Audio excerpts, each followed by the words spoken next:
मित्रांनो, आज माझ्या मिसेसनी चिकन रस्सा, चिकन पुलाव हे बनवलेलं आहे. आता खाऊन टेस्ट करतो. आणि ज्वारीची भाकरी सगळं चांगली आहे, तिखट आहे, एक नंबर झाले. राजवीर जेवणाचा आनंद घेणार आहे आज.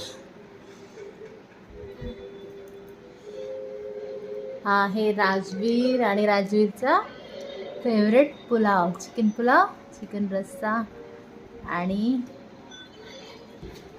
हो, पुलावमधून वाफा निघतात त्याच्यातून. पाऊस पुलाव, वा वा. कसं झालंय राजवीर? एकदम मस्त. मस्त. कबीर गरम आहे थोडं, त्यामुळं कबीर खात नाही आहे ना. हा, तुझा फेवरेट आहे ना पुलाव? हा. आणि राजवीर अप्रतिम झाले.